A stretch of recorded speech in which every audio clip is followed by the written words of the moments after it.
everyone, and welcome to another episode of Mömus. Today we are doing a project build again. We got a turbo here from a Bentley Arnage. So let's go ahead and open the box. Need my knife. Be right back. So, there we go. So this is a turbo for a Bentley with the 4.4 liter BMW engine that was then converted by Cosworth to be a twin turbo. I already put some of the new parts in here. Somebody received this.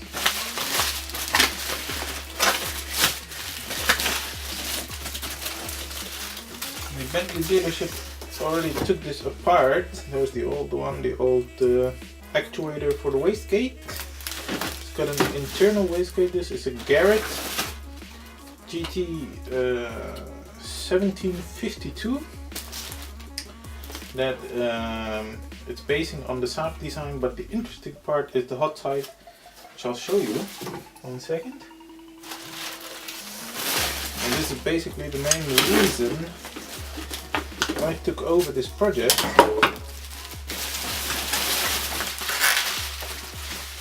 Let's see now. Some old bits. This is the hot side. So, voila. Let's see. So. Now, Cosworth was also owned by the same investor group, which owned Bentley and Rolls-Royce at the time. So they were doing the twin turbo job for Bentley, and they chose to integrate this manifold with the hot side of the turbo because of not having much space. There wasn't much space, and they came up with this. And the nice thing is actually it shoots directly into the turbo from the cylinders, you know. If you look here, cylinders, the cylinders 2 and 3 in the middle, they shoot almost directly into the turbine, and that's quite nice. However, as I understood from the owner, the throttle response isn't all that great either. It's still not all that great, even though they went to all this trouble. But anyway. This particular one has developed a problem, and you don't actually feel anything. There's no play in it whatsoever, no axial play here. And the way you can test that, many people always pull the turbo, but that's not really relevant. You have to pull or push. If there's any play like that, then you know it could be out of whack. But this one doesn't have any play, but the axle of the two turbines itself is apparently bent, and this is fouling. You can actually see, I will show you a close-up later, the compressor turbine here is all bent already. Then we've got the actuator, which because of the added pressure from this bent axle broke off from the internal wastegate. As you can see, well, I dropped it. This is just all broken off. This is where that should go normally. So, Bentley already took this apart. Now, if a dealership is doing a repair, they have to do it according to the manufacturer standard. That means either replacing the whole unit for a brand new one, but since this was the in-between Bentley BMW engine that they don't make replacement parts for, that wasn't an option, or they have to replace parts of the unit, right? But they also don't make the replacement parts to keep this one alive. So, however, third parties do. That's why I said I could do it. I know the owner very well, and I suggested that could still be repaired and don't have to necessarily replace it. Because replacement models are around €7,500. And you need the whole kit. This is the garage repair kit. It's got the gaskets, the bolts and everything. We've got our new compressor wheel here. And we've got the turbine somewhere as well. Let's have a look where that is. So, very important when you order parts for your turbo rebuilds is that you buy the parts that are already balanced. Right? Because otherwise you have to do the balancing and that will be a nightmare. So that should drop in there. Let's take that all apart.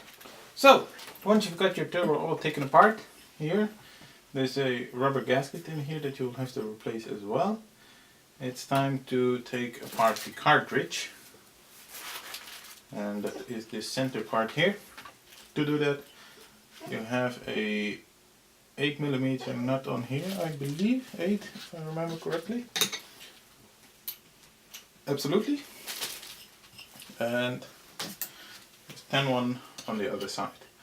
And they are going to be stuck real good because of heat cycles and everything. So I suggest put on some oil-based penetration and just let that sit for a bit. Take a break and then come back to it. So, time for a break. Alright, that has been soaking for a while.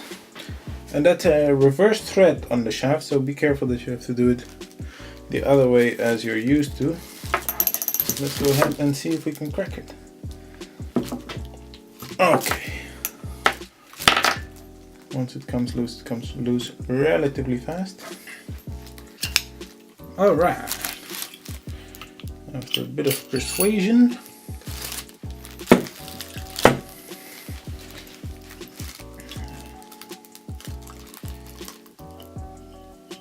Need to take out this rubber seal because we're going to replace it. It's all the same. Good. Good riddance. It says Major Service Super Kit on here. Well. Okay. So let's put all the old parts now in here so we don't get confused.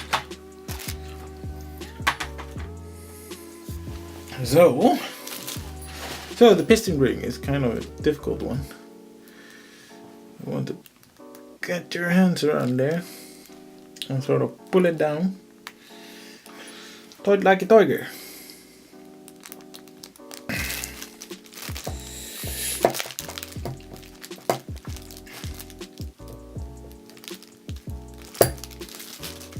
Ta-da! Man, what a disaster.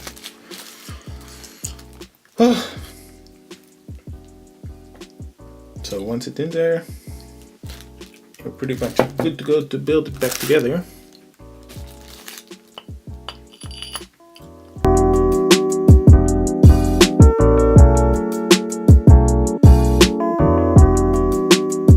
So for some reason the swirl valve here has become stuck. That's the valve of the wastegate.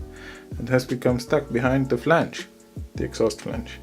So we're gonna have to heat the flange up a bit and see if we can get the swirl valve to go past it so that it can actually shut the wastegate. That would be nice. Let's see here what we can do.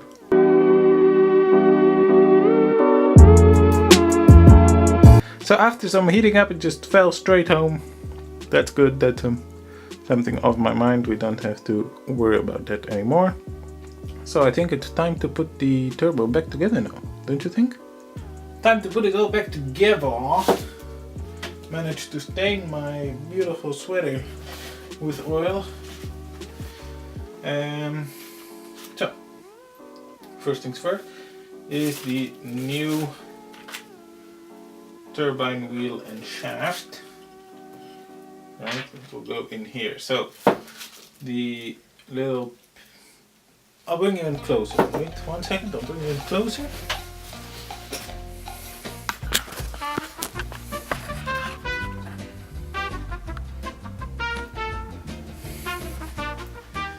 So, what we have to do here, there is this little ring on here that I put on yesterday.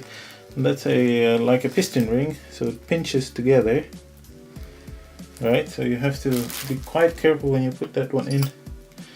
You have to start pushing from the opposite side so that you pinch this ring together, and then it will go in. Let's see where it is. Bam, like that. Then carefully we are going to put on the new compressor wheel. Right, like so. And then we need the new nut to go on top of that. So, remember this is the reverse thread. But hey, then you hold the bottom side with 10 millimeters again, and the top side with 8.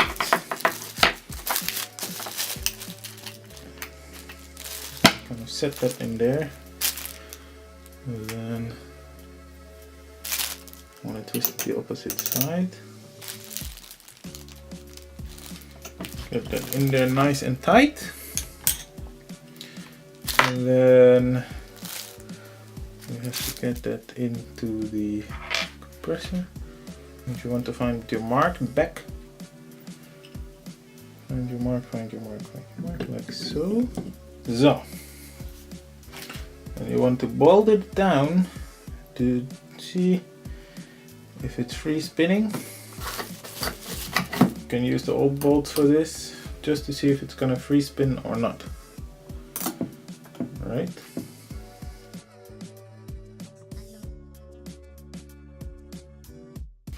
I also yesterday evening I worked a little bit on the actuator here for the wastegate, and the one that I ordered, that's the new part here, was meant for the Saab variant of this turbo, and because these are no longer made for the Bentley one, this is a little bit problem with this whole unit, and to make it fit I used the end of it from the old Bentley one, but the actuator itself is new, so that's gonna work. That's now the correct length as well that I set it at, so that should all be fine. Here's the one that actually came with it. As you can see, it's not exactly the same size. So now we've got that. We've got a Saab Bentley mashup going on in here, quite cool. And time to put the rest on. Alright, so I just spent the last few hours working on the fitment of this part. This, like I showed you before, is the original from Bentley, all banged up. I ordered this one of a related turbo, but from a Saab. And what happened was that the shape of the fins was not quite the same as on this one. So with my trusted miniature set of files and some sanding paper, I worked each individual fin to the correct shape to fit in the housing correctly, and you know, a little bit of craftsmanship, exactly like they kept old school or Bentleys and Rolls Royces of old on the road. I think it's nice, I think it fits well now, and we should check if it needs a rebalance, and then after that it should be good to go finally together again. I have only one thing left to do actually before that happens, which is right here on this manifold. There is the swirl valve for the wastegate. This broke off as well on the original part, and they tried to weld it, and that was not a success because it just broke again, as you can see. So we'll have to drill this out and then attach it properly. It shouldn't be any problems. And then we are mounting everything back together and dropping the turbo off. So, as you can see, I put everything back together and I went to flush the turbo out, the cartridge, and found out the problem and why this whole turbo had to be rebuilt in the first place. So it's not the oil feed line to the turbo that was stuck as was first suspected, but it's actually the cartridge itself that is just not taking any fresh oil. So I'm gonna have to take it apart again and use our repair kit here and our new bearings to redo everything on the inside. Looking forward. Okay, let's get started. Okay, so you really want to replace everything that you take out and maybe make pictures even, in case you don't know how it comes together.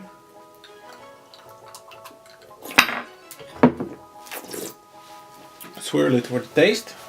I can say that the new parts are a little bit improved because they're lighter. I got the whole thing empty now. The cartridge is completely bare. Even the stupid spiral ring here is out. Yep, that's out. That sits right here actually at the back. It's just to keep the bearing in place, otherwise it shoots straight through.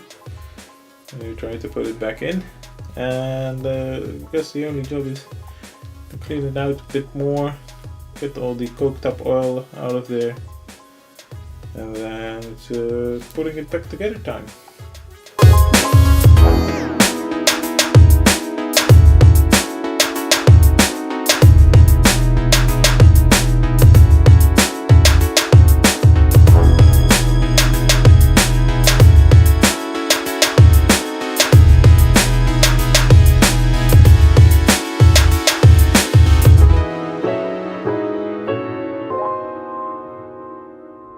Alright, so everything is going smooth sailing. This little spiral lock here that sits in the end of this to keep the piston from falling out. This piston is a little bit difficult to get back in. In fact, it took me a few hours. But what you have to do is you have to take this ring and sort of spread it apart so that you can start at the bottom of it and individually follow the spiral and press that in, and that's how I was pushing it in eventually once I found that method, and that goes quite well. Then you want to take your new parts and you want to take a little bit of lube in your hands, just a little bit. You don't want this to be blocked. You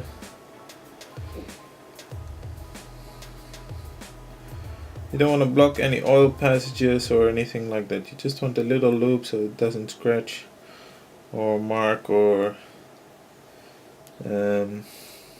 damage the surfaces. And you want to flip this over again once you've done that. Once you've looped it up, and you just want to carefully drop it in. So, and then you need to wipe your hands. So, or I need to wipe my hands. I'm not going to tell you what to do. Then you take your new locking pin here, because it also has a position, right? So there's no way to do this wrong. Your new bearing has a mark where it's going to line up with this position for the lock pin, and then you put the lock pin in place. Oh, don't want to drop it there. And then came this one, which is again, they updated the design. Now it's a bit bigger, it used to be a bit smaller. And take the remaining loop from your hand, put that on. Now you want to drop that on top, and that just sits right next to that locking pin, so that's perfect in there. And you take your new, how is this also called? I forgot what this one is called in English. But you want to point this passage for the oil. If you look inside there, there's also a small hole for the oil to travel to, and that's the way it should go down. So once again, that's going to line up with the 4 holes that are in there for the bolt. And then your new gasket, which sits right in there. And then I'm going to consult my photos and see if I did everything correctly.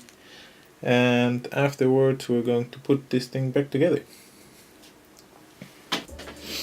So, I just had to alter one thing, which was under this here, is the this flinger here.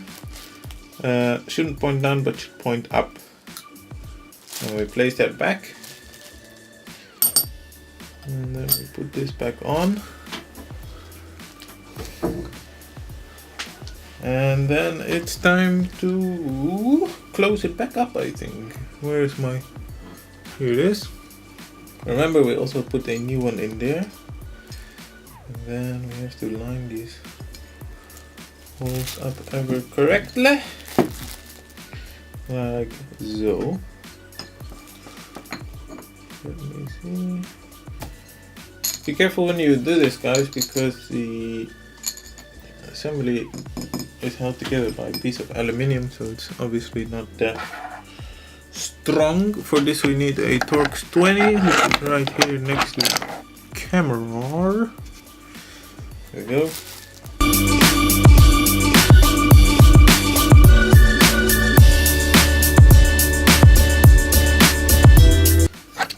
By the way, the new Aston Martin was the Aston Martin Vantage introduced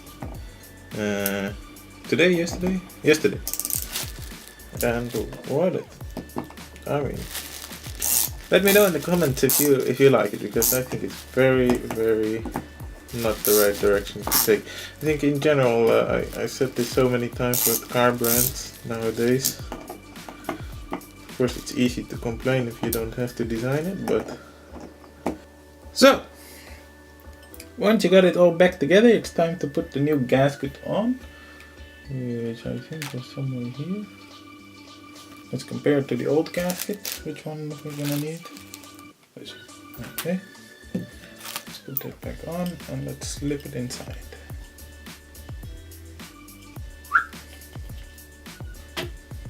Line everything up with your marks.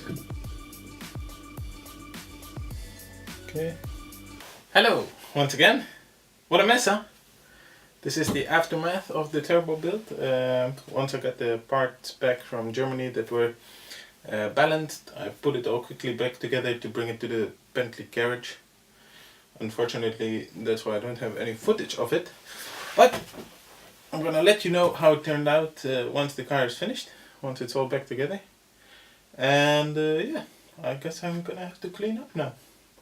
Thank you very much for watching and see you next time. Bye bye.